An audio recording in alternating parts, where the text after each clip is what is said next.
Think about the last time you were feeling unwell. Maybe you caught the cold, or your Saturday night Chinese just didn't quite agree with you. Whatever it was, you just didn't feel like yourself, right? That is because our health is what makes us, us.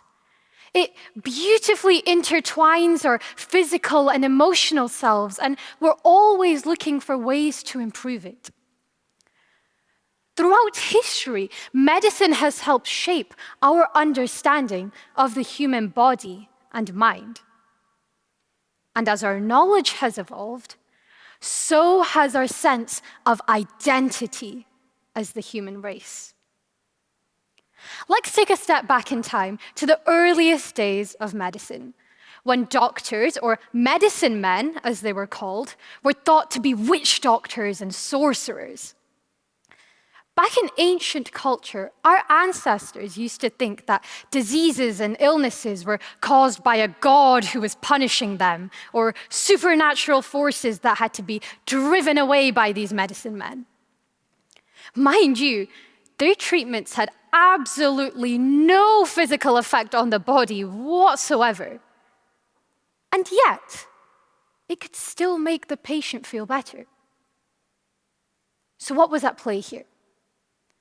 Essentially, it was the placebo effect. And though they didn't know it at the time, this psychological phenomenon has been pivotal in modern-day clinical research to assess things like the effectiveness of therapy. Now, back in the Middle Ages, surgery was usually performed by monks. However, when the Catholic Church decided that monks going around spilling blood was probably not a good look, they called in the barbers to fill their shoes, giving rise to the rather original job title of barber surgeons. These barber surgeons were trained to treat a whole host of different diseases. Let me give you an example. If you came to these barber surgeons one day with a case of gangrene, they would saw off your infected limb and then cover the stump with either some cow's bladder or pig's bladder, whatever floats your boat. However, over the years, these barber surgeons contributed significantly to scientific knowledge.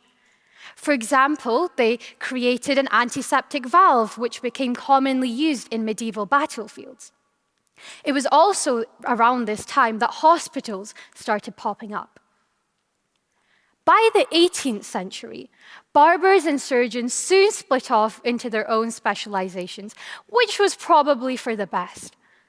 However, the legacy of the barber surgeon can actually still be seen today in the red and white striped barber poles we see outside of barber shops. You see, according to legend, the red represents blood and the white represents the bandages that were used by their medieval counterparts. Now, moving on to what has got to be my absolute favorite period of medical history, the 19th century, which marked a wave of new medical breakthroughs. Louis Pasteur invented germ theory, which completely changed the way we thought about diseases. Turned out they were caused by bacteria and pathogens and not some god who was out there to get us all. And then following on from that, there was Joseph Lister, who developed the use of carbolic acid as an antiseptic. And finally, there was Humphrey Davy, who discovered laughing gas. Apparently, Humphrey would host laughing gas parties where he would invite his friends over to have a shot at the nitrous oxide. And now, we're in the 21st century, what is known as the digital age. Already, the use of robotics has been transformational in surgery, as well as the use of AI, which is being used to improve the efficiency of treatment. In fact, right here in Aberdeen, an AI called Mia is being developed to be used in breast cancer detection. I mean, how cool is that? From medicine men to Mia, each medical breakthrough has paved way for something new and life-changing. Our health is the very essence of who we are. It's a direct reflection of the lives we lead and the genetics which we inherit that are unique to each and every one of us. With each medical breakthrough, we're that one step closer to figuring out what it means to be human, what it means to be us. Medicine is a field that's constantly evolving and developing, which is why I also want a career in this field in the future. Ultimately, medicine has helped shape our human history and our identity, and will undoubtedly help shape our future. Enough, Angel. Please stop this. Aayan, what are you doing here? Are you really trying to tell these people that their identity is defined by medical sciences? Aayan, look, I don't know, maybe you need some new glasses or something, but I'm kind of in the middle of a TED talk right now, you know, red dot, music hall, audience, TED. Yeah, well, these people need to hear a real TED talk. You are determined by horses, wheels, and spaceships. Now, you might be thinking this is just some weird obsession of mine, but in fact, we're connected to these things. Why? Because we're human. Aayan, are you seriously trying to tell these people that our human identity is shaped by innovation? Why are you lying to the poor audience? Well, how did you get here, Angel? Car? Yeah, and what do you think these lights are powered by? I don't know. They're not powered by cough medicine, I'll tell you that much. It was us, humans, at the forefront 5,500 years ago when we first domesticated horses. Which, by the way, is a fancy way of saying someone looked at a horse and thought, you know, this thing could be useful if it stopped trying to kill me. We started as small tribes who used horses to plow our fields and carry our crops, but then eventually horses became more than that. They became our partners in trade and conquest. Think of the Silk Road. These vast network of trade routes stretching from China to Europe didn't just carry silk or spices, it carried culture, ideas, and innovation. And probably some really bad souvenirs nobody wanted. Like that I Love Genghis Khan t-shirt nobody asked for. Without horses, merchants would never have been able to traverse those vast, humid deserts and mountains. Horses connected distant lands, and in doing so, they connected us as a species. Now, horses laid the groundwork, but the wheel changed everything.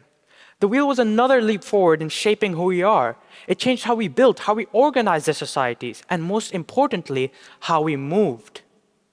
From carts to carriages to cars, today every single one of us is a car fanatic. Why? Because we all use them to get from one place to another. Every time you start the engine, you're participating in a tradition that goes back thousands of years, back to the very first wheel. Now, what about our future identity? Spaceships. They don't define who we are yet, but they will. Get out of here. Here's a fun thought. We've spent thousands of years trying to escape our very own planet. Although it's understandable as some people make it unbearable to live here. Nevertheless, spaceships are our future identity. If horses allowed us to conquer movement and cars allowed us to conquer distance, then spaceships will allow us to conquer infinity. Innovation is our identity. It's what makes us humans, Homo sapiens.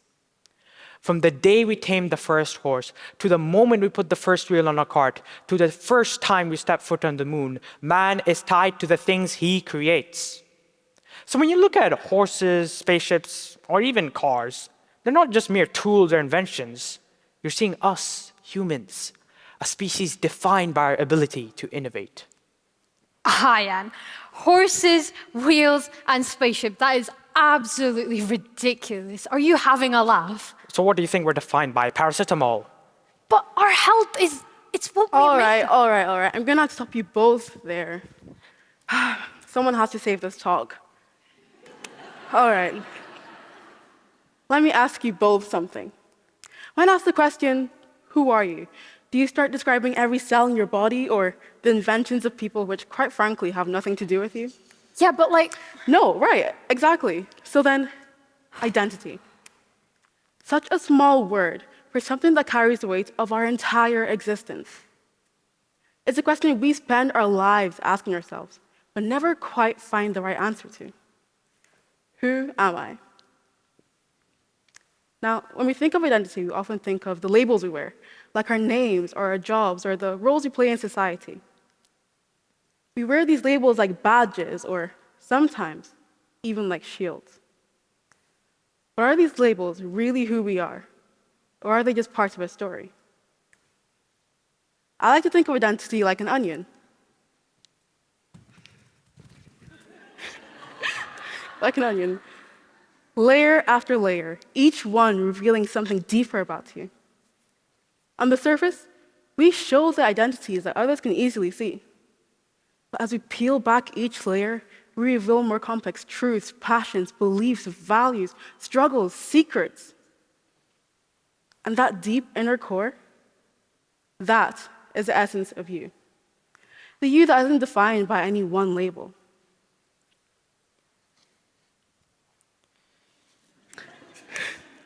We can take nationality, for example. Our nationality gives us a sense of belonging, rooted in the land, history, and cultural values of the place that we call home. It's the flag we fly and the anthem we sing. But here's the thing about identity. It's not static. I mean, we like to think we know who we are, but in reality, we are constantly changing.